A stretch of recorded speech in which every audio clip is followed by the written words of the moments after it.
When you're born with a disability, you get told more often what you can't do than what you can do. I'm so interested now to be like, what else can it do? How fast can I go? How heavy can I lift? I've got a Paralympics every 4 year, I've got a World Championships every 2 years, and every other year I've either got Commonwealth Games or European Championships. And I said to my coach, I was like, can you hear that? It's really annoying. And he was like, yes, I can hear it. You probably need to get used to that because that's the crowd. My biggest crowd before that point had been 2,000 people at the World Championships the year before, and I was jumping in front of 80,000 people. If I could go back to any time in my life, it doesn't even have to be a race day, I would go back to any day during the London 2012 Games, because it was just absolutely incredible.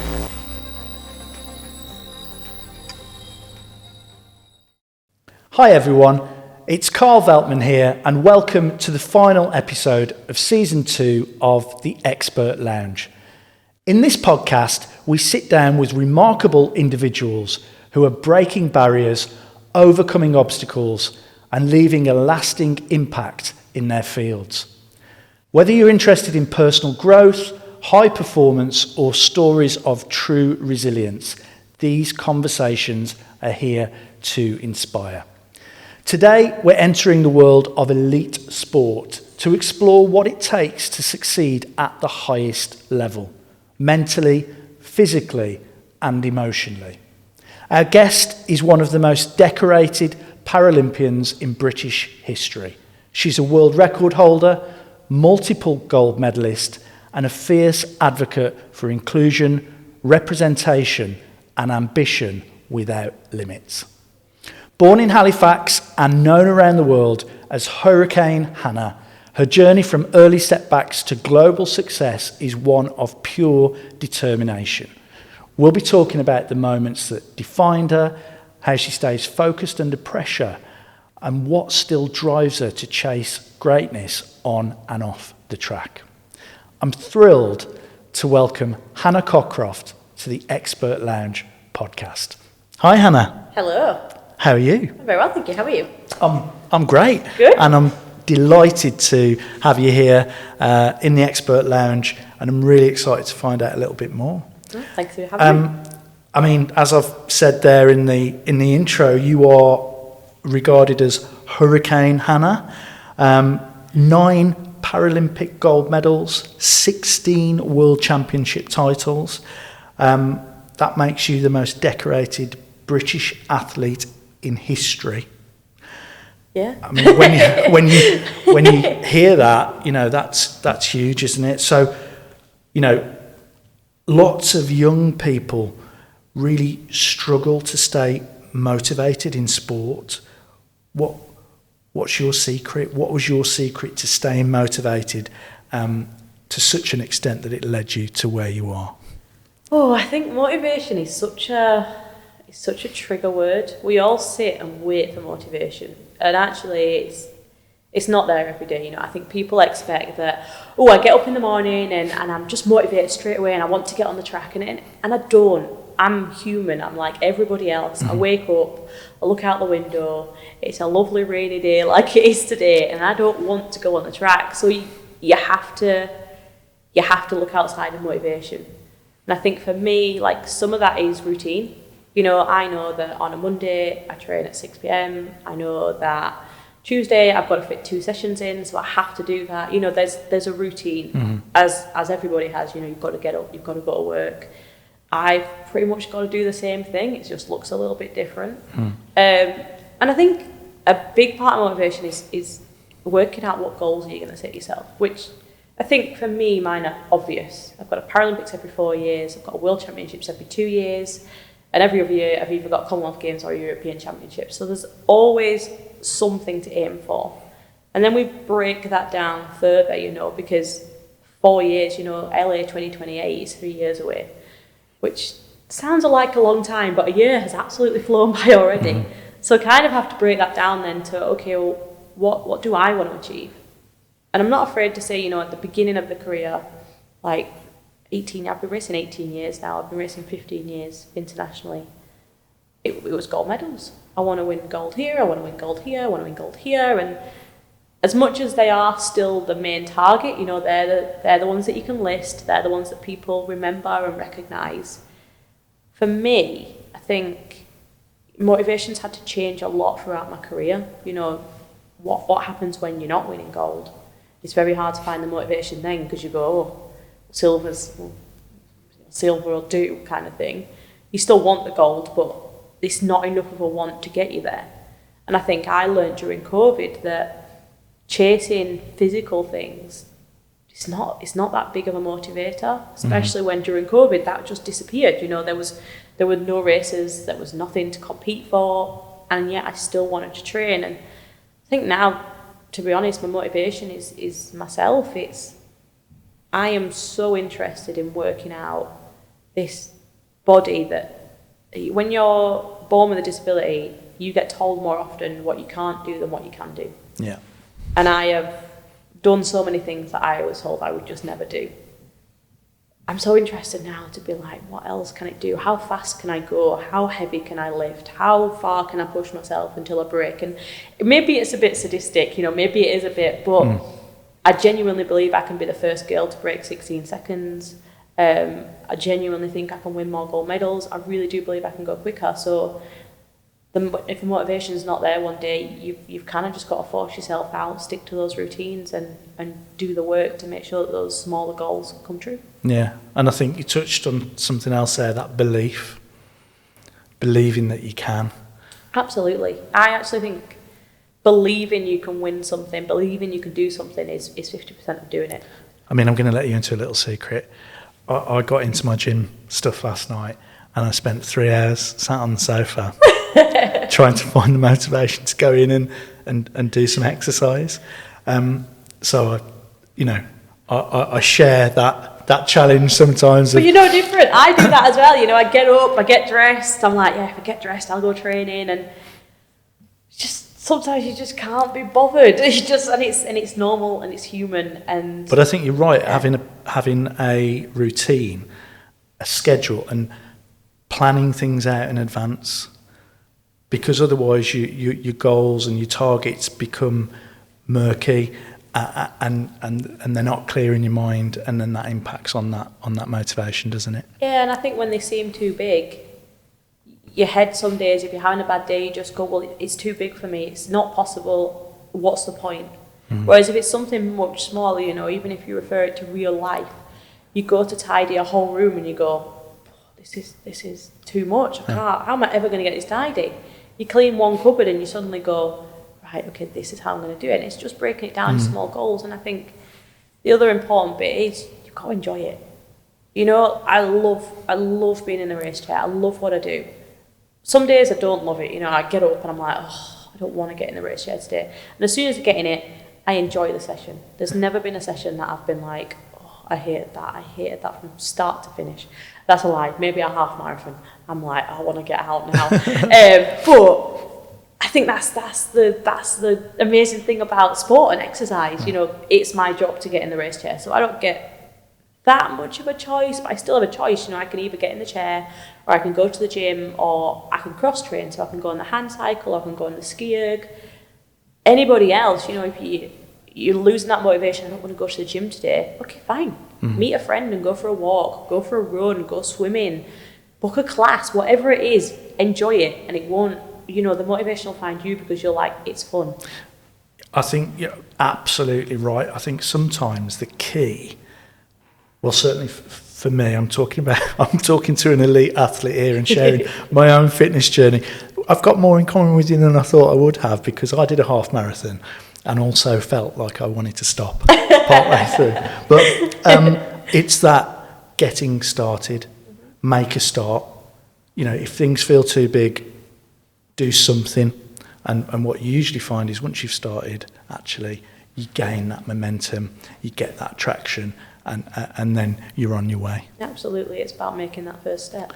So I mean, you know, I think clearly you've found that motivation, you've made the start every time that you've needed to, you've had that belief, but you know, there will have been a starting point for you, a point where you started racing or you competing for the first time, you know, what was the journey like from that first race to where you are now? Oh, a very long journey. So my first race was the London mini marathon. And when you say mini, how? 3 miles. Okay. 3 miles, manageable. Yeah. It was the London mini marathon in April 2008. That was my first race, and I won it. Of course. So I was off to a good start. And I think, obviously, since that time, there's been highs and there's been lows, and the motivations had to change all the way through. But I think the journey through it, at the start, this was all about just having fun, having a hobby, doing something that, so for me, sport wasn't something I did. I couldn't join in with PE at school. I didn't do, PE after school clubs. I didn't do sport after school. So it always felt like something that I was very kind of turned away from. And I've got a very sporty younger brother, so it always felt like something that I wanted an opportunity to try. Mm-hmm. And when I was 13, at secondary school, I had a really passionate PE teacher who, even though she struggled to get me involved at school, she did some research and she found a local wheelchair basketball team, which she invited in to do a demo at the school. And when I saw that, I went and joined the team outside of school, and that was kind of like the beginning of my career. Even though I didn't see it as a beginning of a career at the time, it was just a hobby. And then through the club, I just tried everything. They opened me up to wheelchair basketball, wheelchair rugby, wheelchair tennis, and then when I was 15, I got the chance to try wheelchair racing for the first time. And I instantly loved it. Like, it's so cliche, but it gave me a sense, like a feeling of freedom that I'd never had. I was fully in control, I could move fast, I could do everything that I needed to do in this chair, and I fell in love with that.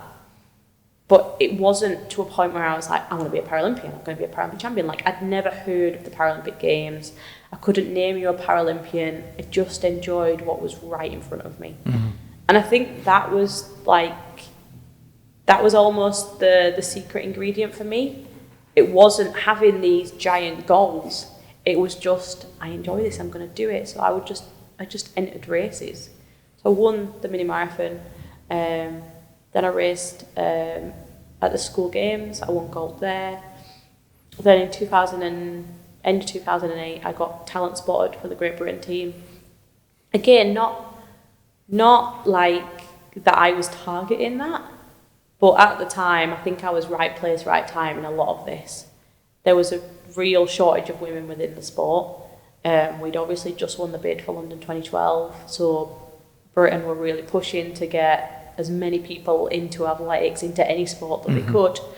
And I just got handed these opportunities. And I think, as a kid, I was always encouraged, just, say yes to every opportunity. And I always think, if you don't love it, you'll learn from it. You'll either love it and want to carry on, or you'll learn that you don't enjoy it and you'll move on and try something else. So you never really lose anything when you say yes. So it was just always a matter of saying yes. And I said yes to this. They call it the World Class Performance Programme.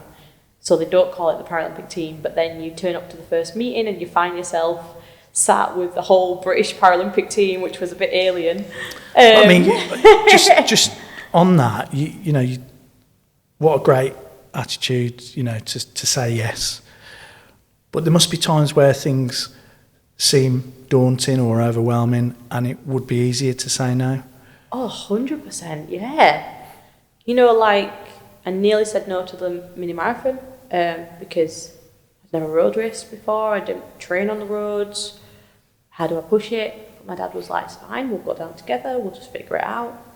I wanted to say no to the school games because none of my friends were going. I didn't know anybody there. You had to go and stay at like a university campus.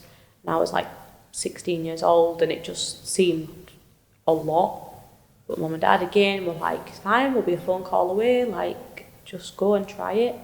So everything was just having those people behind me to just encourage me and say, you will be okay, we will be there if you need us, but 9 times out of 10, you're going to be fine. I mean, the reason I say that as well is I think sometimes when people, you get opportunities presented to you, it might not be your fear of competing or doing that activity. It might be that fear of the unknown, all the other aspects around it, where you're going to stay, how you're going to engage with people there, all that sort of aspect. Absolutely. And those can be the barriers sometimes for people. Yeah, absolutely. And I'm 33 now, and I still feel like that sometimes. I still get opportunities, whether it's can you present this, or can you go and talk at this event, and I'll kind of go. It's a bit of that imposter syndrome. I'll kind of go, I don't think I'm good enough, or what if I can't find it, or what if I think with a disability as well, you worry about things even more. What if I get there and the lift's broken, or what if I can't find anywhere to park? Or I am like a serial planner. Everything is like planned out to a T. This is where I'll park, this is where I need to go, to try and eliminate as many of those unknowns as possible. But I think it's, I think in everyday life, everyone's worried about something at some point, just in their average day. So, I think you've got to get comfortable asking questions. You've got to get comfortable asking for help, because everybody's doing it. And no one's going to think any less of you for saying, actually, can I just double check? Can I just ask this question? And if that puts your mind at ease, great. If it's something that makes you feel massively uncomfortable, then maybe that's not the opportunity for you. But I always think, like, just dive in, just give it a go, and then you never have to do it again. I mean, I interrupted you on the journey there. So you talked about, I think we got to 2011. Yeah, so I joined the team in 2008. Kind of sat on the program for a few years. Yeah. They gave me a new coach, and I kind of still, like, this was the time that I was a student at Calderdale College, and so I was studying sport, and I was just training alongside it. So I would just go out on my lunch times and go down to Spring Hall track, or I would use the gym at the college. So, alumni of Calderdale College, other colleges are available. And then I got a call in 2011 asking if I would consider being part of the team that went to the World Championships in New Zealand. And I think I was just about 18. You get asked to go to the other side of the world with people who are now your best friends, and train and compete and visit a new country for a month. I have to get a month off college, but other than that, absolutely, let's go. So I just grabbed it, and I think the magic of that time of my life was there was no pressure. There was no expectation. Nobody knew what I could do. I didn't know what I could do. It was, again, right place, right time, because every team is made up of a quarter of male athletes and female athletes. And essentially they didn't have enough female athletes to send to this World Championship. So why don't we just ask Hannah? And it was all about experience. I think, but it's great that opportunity was there. That door's been open, but you've got to go through it. Absolutely. And that's the point. That going to New Zealand at 18, actually. Who says no to that? Well, I don't know. I mean, I think that's quite a daunting prospect. But I also think about if you hadn't gone through that door, subsequent doors wouldn't have opened, and that's... Yeah, absolutely. If I hadn't have... I became world champion for the first time out in New Zealand. Again, like I said, totally unexpected, unplanned, because I was enjoying it. And that was the changing point. That was when everybody, including myself, kind of sat up and went, oh, right, I'm actually quite good at this. And that was when people started saying, London 2012. She's going to go to London 2012. That was when sponsorships started to come up, and, media interest and all these other things. I think that's when it got daunting. Everything before it was just, yeah, sure. I'm surrounded by 35 of my best friends. We're just travelling around, we're having a great time. And that's not to say they weren't stumbling blocks. There weren't parts where I was scared or worried. But 99% of the time, I was just having a great time. And then it had to become serious. You know, when you're speaking about the Paralympic Games, you know, it's the absolute pinnacle of our sport. If you want to go there, you're gonna have to do a good job. But even though everything changed, you know, like suddenly I had a nutritionist, I had a psychologist, I had a physiotherapist, I had this whole team of people around me. I had people looking at my race chair, trying to make that the best it could be. Like, everything was being looked at. I don't think I really changed. Like, I was still the person who was just like, yep, I was still training at Springhall track. I was still just in and around Halifax. And I think that's what kept the pressure off going into London. Mm-hmm. You know, I remember being on the billboards, I remember being on the Superhumans advert, and all of it just felt like amazing. All of it just felt so exciting. But the whole way through doing it all, no one was hanging that gold medal around my neck. You know, no one was saying, you have to win this. And I think that's what kept it all so nice for me, was that everyone was just like, you're 20 years old, enjoy the experience, enjoy the moment. You know, it was myself, it was Johnny Peacock, was a similar age, Holly Arnold. We were all heading to it was Holly's second games, but we were all heading to our first games, home games. I mean, it was an incredible time, wasn't it? I mean, I'm thinking about, you know, a lot of our students that are now 16, at that point, you know, they won't remember the... It kills me. I know. But it was such an incredible time for the country, wasn't it? I think the magic of London 2012 was that for that whole kind of 2 months, pretty much over the Olympics, Paralympics, even now, anyone who was kind of an age that remembers it, they remember where they were, what they were doing.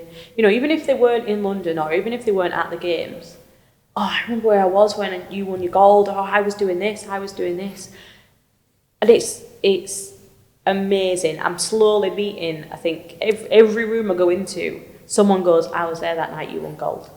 So I'm slowly meeting all 80,000 of the people that were there on the nights that I won gold. But yeah, I mean, I'm just going to... touching on where I was going to go next, really. So, you know, London 2012, you broke 2 Paralympic records. Mm-hmm. You won gold in the 100 metres and the 200 metres. It was your first Olympics. So what do you remember most about that experience, and how has that then shaped the rest of your career? What do I remember most about London? I actually think I remember most the sense of overwhelm. Like, all of it was very exciting, but it was something that no matter how much they tried to prepare us, we were not going to be prepared for what London was. You know, there was no way that anyone would know what 80,000 people's shouting sounds like. No. And I kind of struggle now. It was, 13 years ago? And I don't know what's my memory and what's kind of just what I've watched back on videos. But I do vividly remember the first time that I went to the track. It was the day of my 100 metre heats. I had my heats in the morning, my final at night. And in that morning, we took the bus in, got off the bus, and I could hear this buzzing noise. And I was like, oh, it's annoying me. I'm very irritable when I'm nervous. And I said to my coach, I was like, can you hear that? It's really annoying. And he was like, yes, I can hear it. You probably need to get used to that because that's the crowd. And that was when I was a bit like, okay. Because we were 800 metres away from the stadium. Like, normally you can barely hear the crowd when you're in the stadium. My biggest crowd before that point had been 2,000 people at the World Championships the year before, and I was jumping in front of 80,000 people, and it was just this wall of noise. It was incredible. Mm-hmm. And it was amazing. The one I was really lucky at London 2012, my absolute idol and inspiration, a lady called Chantal Petitclerc. She's 16-time Paralympic champion. She was my mentor going into the games. And it's probably the most useful advice anyone's ever given me. When I went out on the track, everyone had said to me, blank out the noise, pretend they're not there, and she just pulled me to one side and she said, you are not going to be able to blank that out. She said, if you try and blank that out, you're just going to get distracted. So she said, I want you to go out and just give yourself 2 minutes. Just look around, just soak it in. You know, if you want to find your parents and whatever you want to do, just allow yourself those 2 minutes while you're doing your warm-up lap to just realise where you are. And then she said, the minute you get on that start line, you've got a job to do. So then you block it out. You've had your minute, you've had your time to appreciate where you are, do your job. And it was so useful to almost have that permission, because I watched some of my teammates who'd been told, block it out. I watched one teammate, he lined up for the 100 metres, and when they called his name, like when they called any British athlete's name, the noise trebled in that space. Like, it was so loud and it was amazing. And he kind of like looked like a deer in the headlights. And then they called him up, they said, on your marks, he said set, and when the gun went, the noise went, and he didn't move. He just froze. So I'm really glad that she gave me almost the permission to be like, okay, this is big, like, we need to do this. But if you ever watch the video back of that first race, she'd said to me, like, you're not there to be friendly. You're not, I don't want you smiling and waving and doing all these things on the camera. She said, you're there to do a job. And I tried so hard to keep like a game face when they called my name, and you just slowly see this smile just like spread on my face, because you can't not smile when there's that many people cheering for you. But yeah, just if I could go back to any time in my life, it doesn't even have to be a race day. I would go back to any day during the London 2012 games, because it was just absolutely incredible. So I guess the biggest memory is that the scale and the crowd and the it's that one-off experience, isn't it? And that's exactly what it was, And I think almost people think that my journey from London set it up, and absolutely it did. London changed my life in more ways than I could ever have imagined. But actually it set it up in a way of almost, I think disappointment is too strong a word, but I think because London was my first experience of the Games, I then thought that was the standard of Games. That is a Paralympic Games. So imagine my surprise getting to Rio 4 years later and we've got like 6,000 people in the crowd and your mum and dad are front and centre on the front row, like amazing and wonderful to see them. But it was a little bit of that's a real Paralympic Games. London 2012 was not normal. It was extraordinary in every way imaginable. Rio was much more normal, and I think I struggled a little bit with that. I struggled a little bit with, well, this is not as big as I thought it was. What's the key difference then? Why was the event so well attended in London? What did we do that Rio didn't do? I think, if I knew the answer, but I think it was, number one, British people get behind sport like no other nation. They support Paralympic sport like nowhere else. And ask any athlete, it doesn't have to be a British athlete, ask any Paralympic athlete and they'll say, we love racing in Britain. Because they do come out, they do support us, they do treat us as equals, and it's just the best place. But I think because of that, we got the TV coverage right, we got sponsorship right, we promoted it right. Yeah. I think Rio, it didn't have the same finances behind it. I don't know if it seemed like a big thing for the athletes, maybe it wasn't that big a thing for the general public, but around Rio, there was this massive thing that they'd spent their entire budget on the Olympic Games, and so actually tried to cancel the Paralympic Games because they had no money left. But it actually turns out that the Paralympics sold more tickets than the Olympic Games in Rio, but the top tier of the stadium wasn't safe for people to sit in, so they were turning people away at the gate because the bottom tier was full. Right. So Rio had the opportunity to be much bigger than it was, but the infrastructure just wasn't there. It wasn't there, which again, it's disappointing, but I think that was a much more realistic look at a game, and I actually think I've kind of been lucky and kind of been in a weird situation that I've experienced 4 very different Paralympics. You know, London, the biggest. Yeah. Rio, where there were some problems. I mean, the COVID games, the Tokyo games, having absolutely no one in the stadium, that's an experience in itself. And then getting to Paris last year and being back to 60,000, I feel it felt like a full circle moment of I have experienced everything that the Paralympic Games can kind of offer. I mean, you've talked a little bit about that sense of occasion at a major sporting event. And you took a couple of minutes to take it in, and you knew you've got a job to do, but that sort of environment can feel very stressful, can't it? So what would your advice be to young athletes, or young people in general, in any situation? How do they stay confident and focused under pressure? I think my advice in that moment is, the first thing is, remember why you do it. Like, ultimately, yeah, athletes do it to win, absolutely we do, but remember those small goals that you set yourself. So is it a time that you're going for? Is it enjoyment that you're here for? Like, remember why you do it, because it's so easy to get sucked in and be like, a gold medal's the be all and end all. I get sucked into that all the time. But actually, in the grand scheme of things, nobody cares. Which sounds really brutal. Nobody cares. It's your life. Like, do what you need to do with it. And if it is the gold, then go for it. But also remember those small things. And I think dealing with the pressure, like, you have to blank it out. It is so easy to sit on a start line or to sit in an exam and go, oh, I'm going to disappoint everyone if I don't do what they want me to do. You have to remember that you're doing this just for you.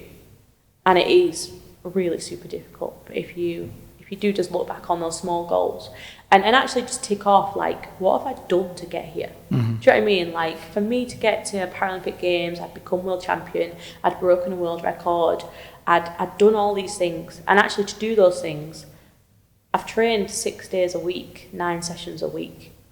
I've had to fit that around school and college. I've also had to, right back at the beginning, I've had to learn to drive to get to training. Like, recognise those little things. Things are actually massive. Yeah. Because all of that is an achievement. And actually, if you can celebrate whatever you achieve, everyone else will celebrate with you. And, recognising when you've shown that grit, that determination, that resilience. Absolutely, to get to the point where you are. Because the thing is, even if you're disappointed, people are so proud of everything. Whether it's a gold, silver, bronze. What I worked out in London was people will cheer for you whether you come first or you come dead last, because they're proud. They're proud that you put yourself out there. They're proud that you've been brave, and people will recognise that, well, I would never have dared to do that, and you did it.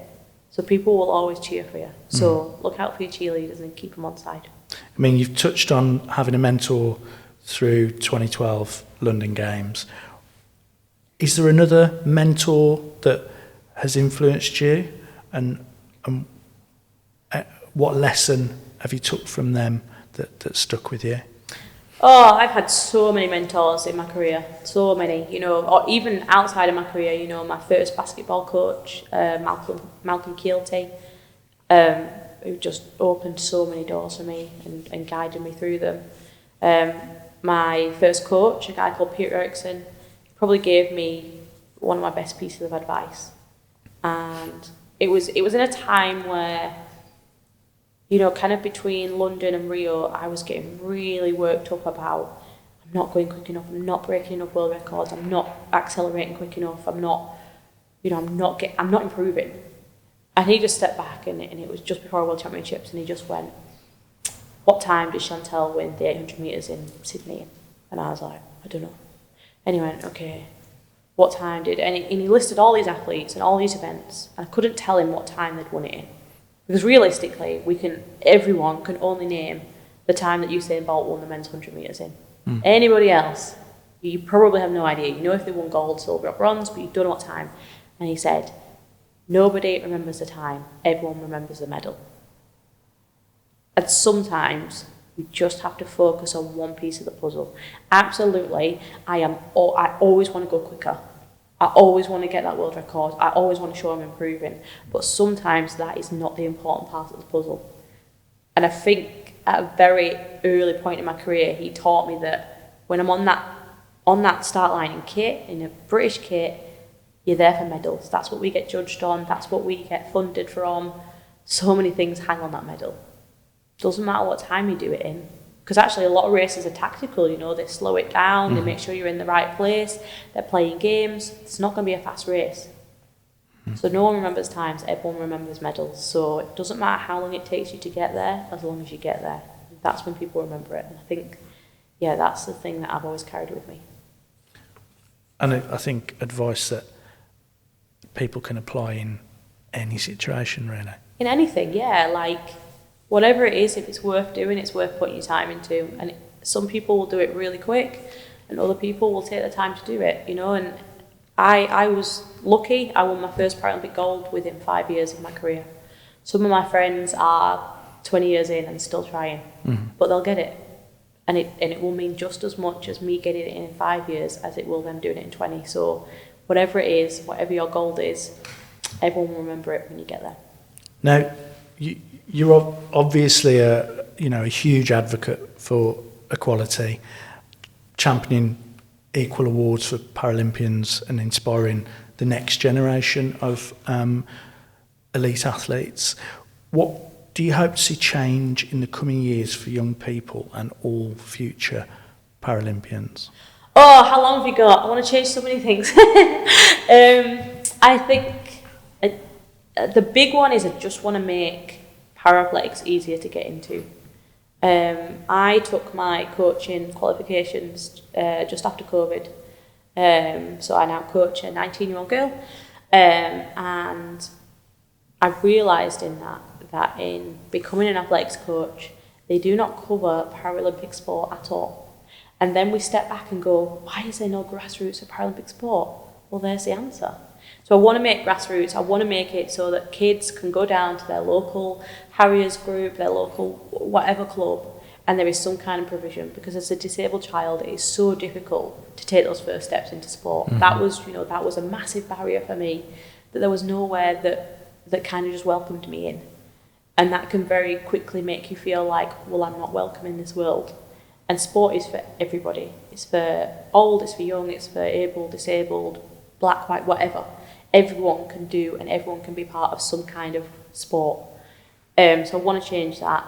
And ultimately, when you change that, then you create the next generation of champions. I'm not going to do this forever. Someone has to, at some point, replace me. Hopefully, no time soon. But I will need replacing. And when I get replaced, I want to make sure there's something there that makes people want to hang around, I always go back to London 2012, but London 2012 showed us that crowds are interested in Paralympic sport, that sponsors are interested in Paralympic sport, and the audiences are interested in Paralympic sport. And I think after Rio, we got less crowds, we got a lot less media coverage, and so we got a lot less sponsorship. And it's kind of like this circular thing that they always go, well, you can't sell tickets, so we're not going to cover you on telly, but we're not going to sponsor you because there's not enough people that will see our sponsorship on your chair because there's no one in the crowds and there's no one watching there's no coverage, so everything goes round. So I really push for that to change. It changes every 4 years, Paralympic year, last year I had over 10 sponsors. This year I have 1. So it's still a massive thing that needs to be changed. And I think the big thing around that is trying to make people realise the Paralympians don't pop out every 4 years. We don't live in a box, we have those championships every year. We are training 6 days a week, 365 days of the year. We're doing it all the time. So it sounds like there's a natural sort of you're almost sort of planning the next stage, of your career post competing. I mean, like you say, hopefully that's not anytime soon, but it sounds like, with your success, you could spearhead, you could lead some work around that grassroots access and support for young athletes. I definitely want to try and get in there. I have a lot of ideas.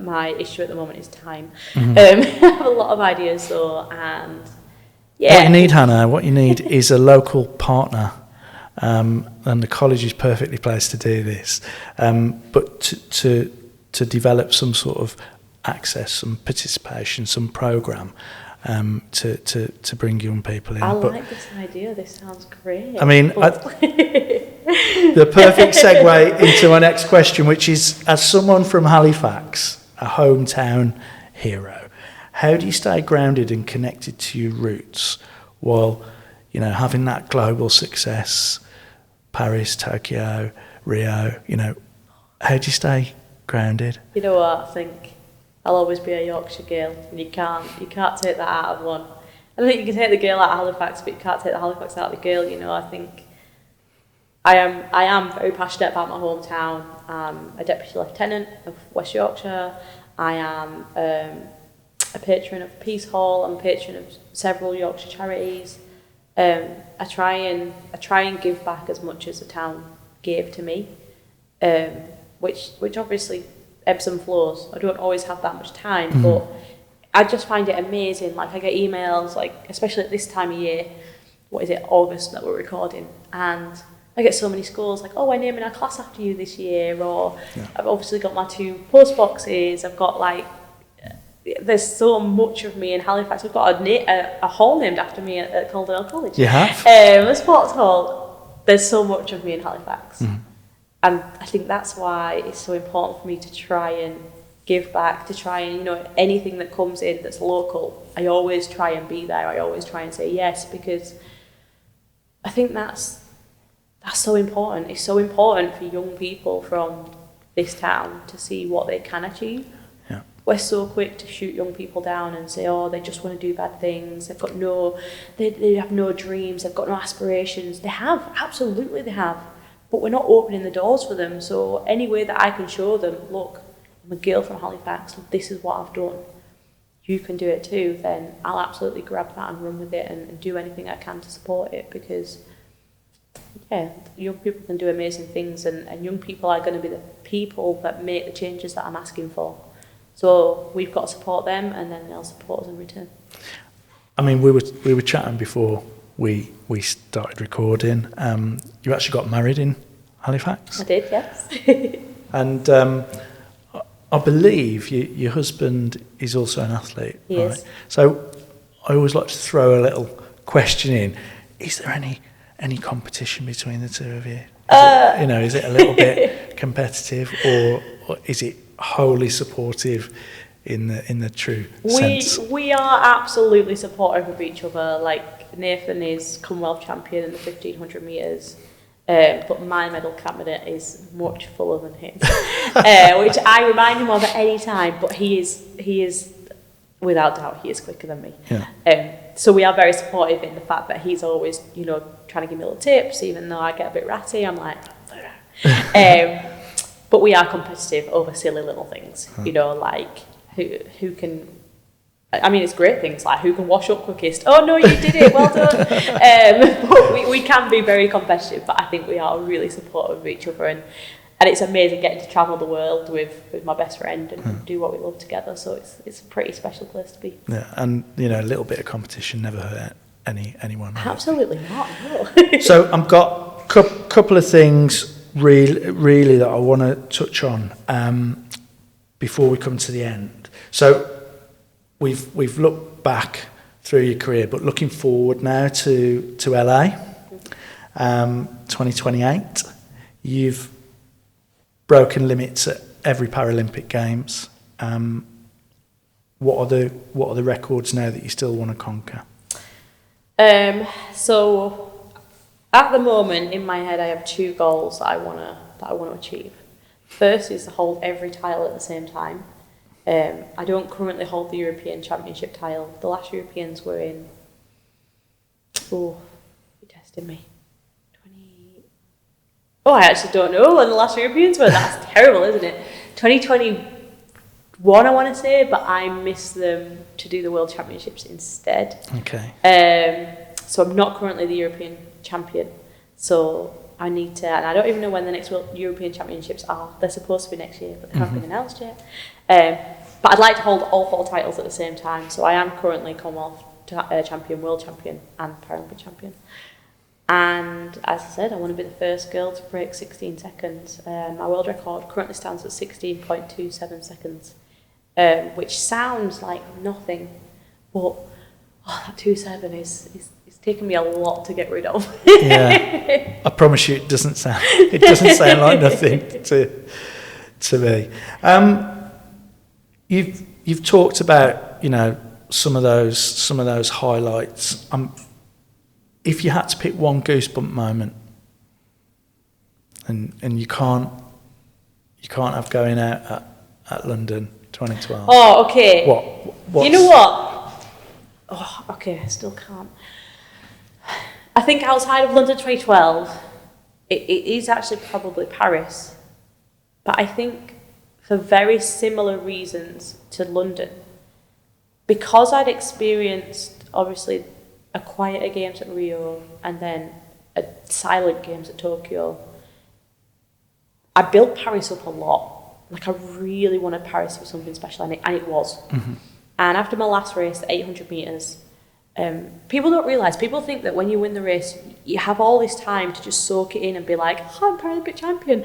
You absolutely don't. You cross that finish line, there is a drug tester waiting for you, you have a camera in your face, they're telling you to turn around, get back to media, you've got a line of interviews to do, you've got to get ready for your medal ceremony, you've got to go do your drug test, your parents want to see you, your coach wants to see you, everyone's screaming your name, like there is a lot going on. You do not have time to go, wow, what did I just do?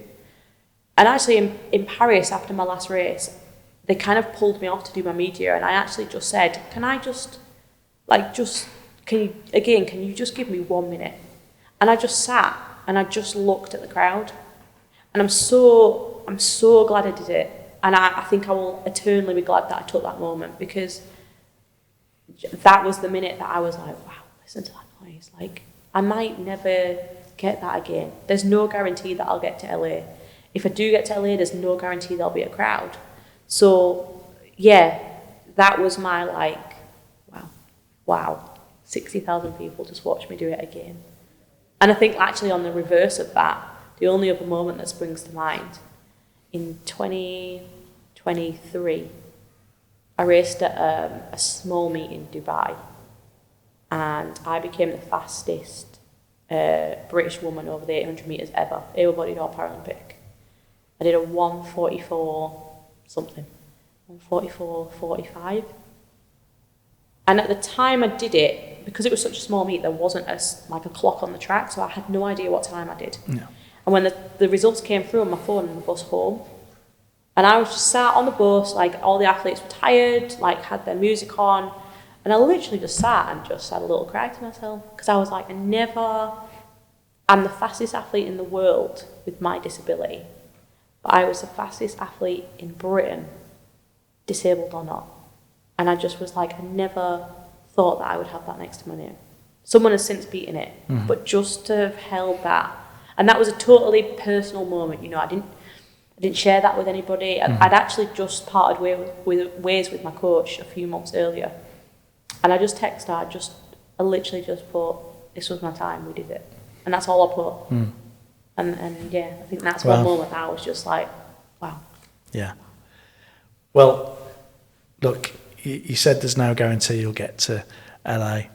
I believe you will. I think I will. You said there's no guarantee that you'll win a medal. I believe you will.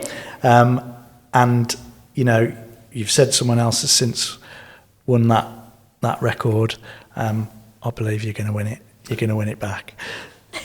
So, my final question that I ask in the podcast and we ask this to all our guests, if you could go back and send your teenage self a text with a piece of advice, knowing what you know now, what would it say? I think it would say, just believe in yourself. Just trust your gut, say yes to everything, and do what you think is right.